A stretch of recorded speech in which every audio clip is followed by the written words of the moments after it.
Hola, bienvenidos nuevamente, jóvenes estudiantes. Antes de iniciar la clase del día de hoy, como siempre, quiero expresar mi agradecimiento a los diferentes autores de las imágenes utilizadas en esta presentación. Estas imágenes han sido seleccionadas de diferentes fuentes de la web con el propósito exclusivo del proceso enseñanza-aprendizaje. Recuerden, jóvenes, que este vídeo ha sido diseñado como parte de una clase asincrónica que servirá como complemento a la próxima clase presencial que vamos a tener nosotros. O de pronto, depende de las circunstancias externas que nos aquejan actualmente, podemos hacerlo virtual sincrónico. Bueno, en este contexto, lo que voy a hacer es no profundizar en algunos temas, porque eso lo vamos a trabajar en el aula, y mi objetivo es proporcionar una introducción clara que les permita prepararse para las discusiones que vamos a tener de manera presencial. Entonces, el tema a tratar el día de hoy es patrón cardiovascular. Les voy a compartir en este momento la presentación del día de hoy. Entonces, recuerden que el área cardiovascular en una rayos X de tórax es aquella sombra blanca radiopaca que se encuentra en el centro, un poquito más hacia la izquierda por la punta cardíaca. Es todo esto que estoy delimitando. Entonces, el área cardiovascular o también llamada sombra cardiovascular tiene dos bordes, el borde derecho y el borde del lado izquierdo. Entonces, cada borde tendrá los llamados arcos. ¿Qué son los arcos de la sombra cardíaca o de la silueta cardíaca? Son aquellas estructuras cardiovasculares que hacen relieve en el lado derecho o en el lado izquierdo de la sombra cardíaca. Por ejemplo, ahí tenemos en el borde cardíaco del lado derecho, tenemos el primer arco, que es el arco de la vena cava superior. Quiere decir que la vena cava superior se encuentra en ese sitio. Recuerden la anatomía que hemos estudiado en semestres anteriores. Entonces, va a ser relieve en el borde, en el primer arco del borde cardíaco del lado derecho. ¿Cuál es la vena cava superior? Esta imagen de aquí tubular de color gris.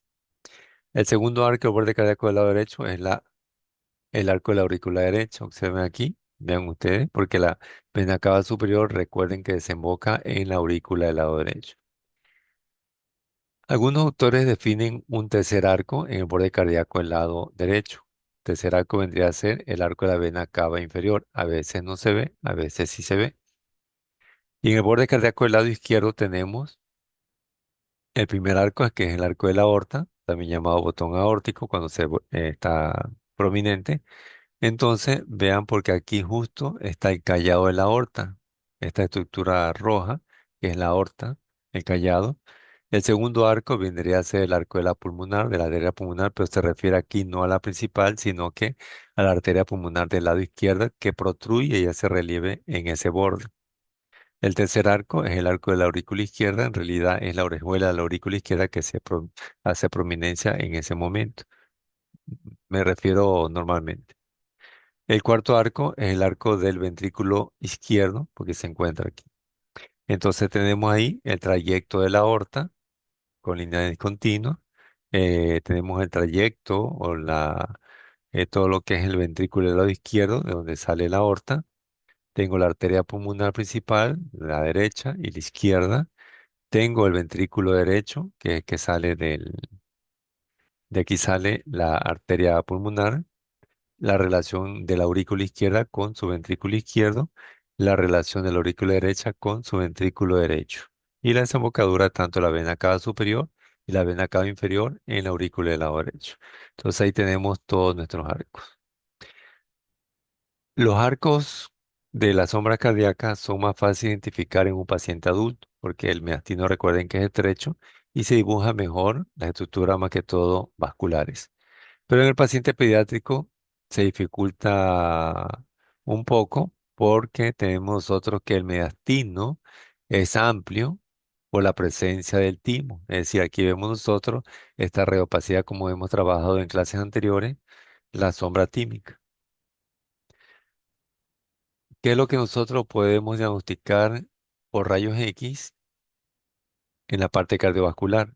Bueno, ya muy poco, porque la mayoría de las patologías cardiovasculares, tanto congénitas como adquiridas, el diagnóstico se realiza con un ecocardio, es decir, el cardiólogo que es el especialista realiza este estudio, entonces puede visualizar mejor, puede valorar mejor el área cardiovascular que una rayos X. Pero todavía tenemos algunas patologías que se pueden valorar de manera muy general al inicio cuando ingresa el paciente, que la vamos a ver a continuación. Entonces, tenemos la cardiomegalia, es decir, el aumento del diámetro transverso o el aumento del tamaño del área cardíaca o de la sombra cardíaca. Vamos a utilizar primero el índice cardiotorácico, es decir, lo que es medible. Aquí vamos a trazar tres líneas, A, B y C. Y utilizamos la fórmula A más B dividido para C. Entonces sacamos el ICT, que significa índice cardiotorácico. Por ejemplo, tenemos esta rayos X estándar de tórax.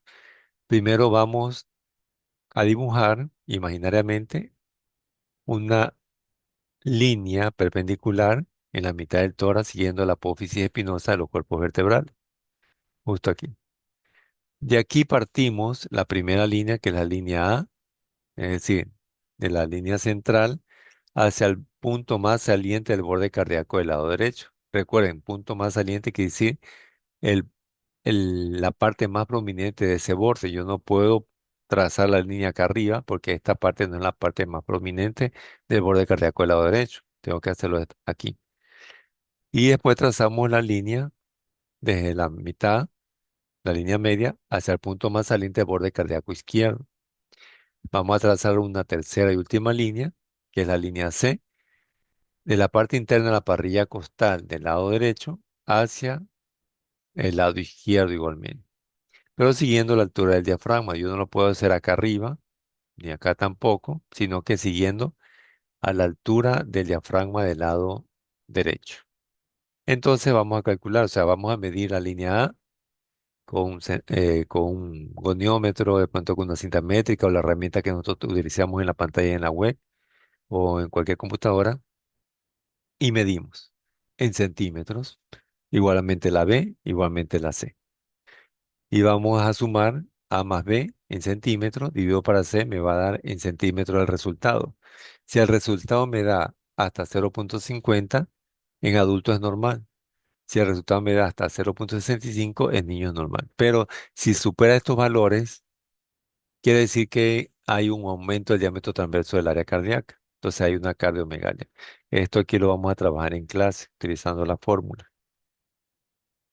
También, si no tenemos a la mano una herramienta para medir o de pronto estamos apurados, podemos hacerlo de manera subjetiva.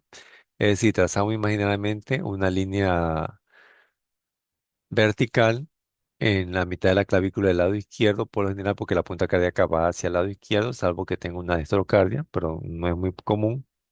Entonces, vamos a tener algunos grados de cardiomegalia. Grado cero, cuando la punta cardíaca no toca la línea medioclavicular. Grado uno, cuando la punta cardíaca toca la línea medioclavicular. Grado 2, la cardiomegalia, cuando la punta cardíaca rebasa la línea media clavicular. Y grado 3, cuando la punta cardíaca rebasa la línea medioclavicular y toca la parrilla costal, que es la línea axilar anterior. Veamos la rayos X. Entonces, grado uno, vean ustedes, un aumento del diámetro transverso del área cardíaca, toca la línea medioclavicular. En la línea medioclavicular me refiero a esta línea y continúa de color rojo. Grado 2, vean, está aumentando el diámetro transverso, está aumentando el tamaño del área cardíaca o de la sombra cardíaca. Entonces, rebasa la línea medioclavicular. ¿Qué cosa? La punta cardíaca. Y grado 3 rebasa y toca la línea axilar anterior. Pero ¿qué sucede en grado 2? También rebasa, sí, pero no toca la parrilla costal o la línea axilar anterior. Entonces, en el informe radiológico vamos a mencionar lo que está aquí escrito. Ustedes ya lo han trabajado. Tipo de examen, descripción, tipo de patrón y la impresión diagnóstica. Es lo que nosotros hemos mencionado recién. No vamos a la cardiopatía congénita. Igual, no tenemos eh, muchos signos radiológicos en algunas cardiopatías congénitas.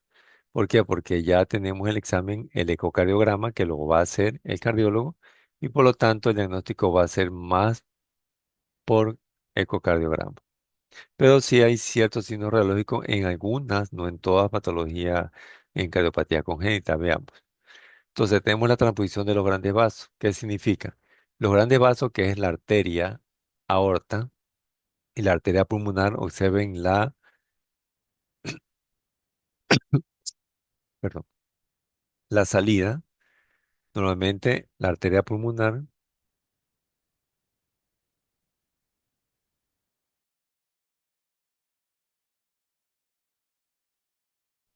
sale del ventrículo del lado derecho y la arteria aorta sale del ventrículo del lado izquierdo. ¿Qué sucede en esta patología? Se ve lo contrario. Y por esta disposición, entonces se va a ver afectada el área cardiovascular. El mediastino se va a estrechar y el área cardíaca, bueno, aparte que va a estar aumentada en su diámetro transverso, va a haber una cardiomegalia, va a adoptar esta forma, es una forma ovoide como media acostadita, y la literatura me indica que es el signo del huevo, es decir, un área cardiovascular, una sombra cardiovascular en forma de huevo, corresponde a la transposición de grandes vasos. ¿Cuáles son los signos radiológicos? Mediastino angosto o estrecho, pero se refiere al mediastino en la parte superior. Aumento del flujo en la pulmonar por la misma circunstancia de la transposición de los grandes vasos y la sombra cardíaca en forma de huevo. Bueno, aquí tenemos nosotros el informe radiológico que lo vamos a trabajar en clase. Nos vamos al retorno venoso pulmonar anómalo total. ¿En qué consiste? Normalmente tenemos nosotros dos venas que vienen del pulmón del lado izquierdo, dos venas que vienen del pulmón del lado derecho, van a desembocar en la aurícula izquierda, justo aquí, en la aurícula izquierda. ¿Qué sucede en esta patología? Que el retorno venoso de las pulmonares ya no va a desembocar en la aurícula izquierda, sino que lo van a hacer hacia el lado derecho. Frecuentemente desembocan aquí en la vena cava superior. Puede hacerlo, no es tan frecuente, no se ha visto mucho, en la aurícula derecha o directamente a la vena cava inferior, pero es más frecuente la vena cava superior. ¿Ya? Entonces, por eso se llama retorno venoso pulmonar anómalo total.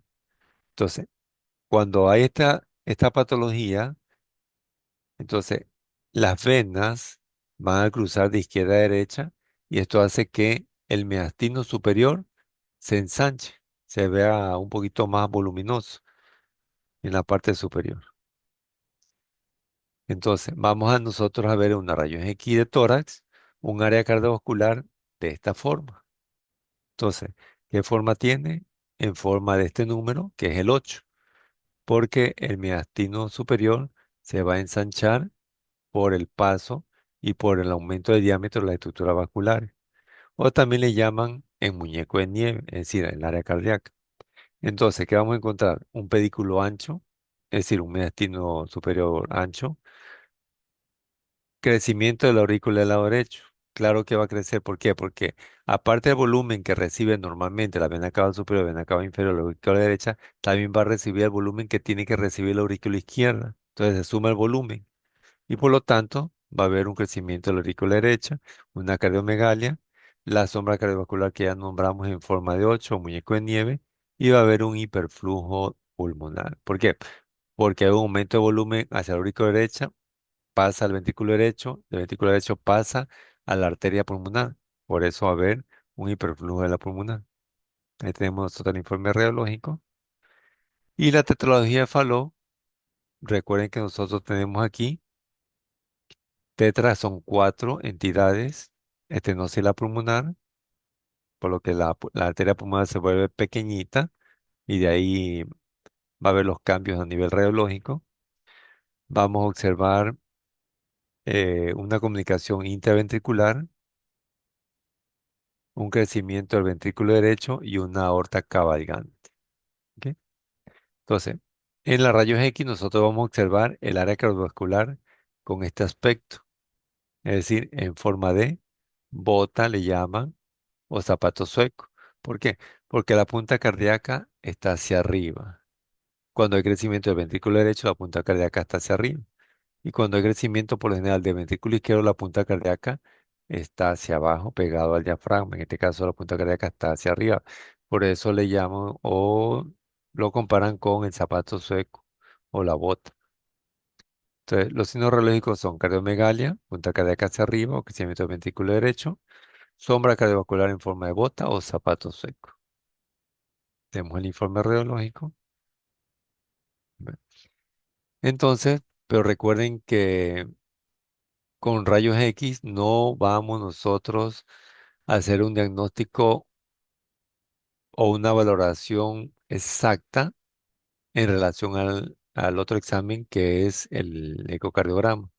Entonces, el ecocardiograma, la ecografía cardíaca, es el que nos va a valorar mejor cualquier patología, sea congénita o sea adquirida. Pero como vamos a tener a la mano una rayos X, el paciente viene con sintomatología cardiovascular o cardíaca, entonces más o menos nosotros podemos orientarnos que se trata o estamos viendo una cardiomegalia, una patología ventricular derecha, una patología ventricular izquierda, o cualquier tipo de cardiopatía congénita que nosotros estemos sospechando en ese momento.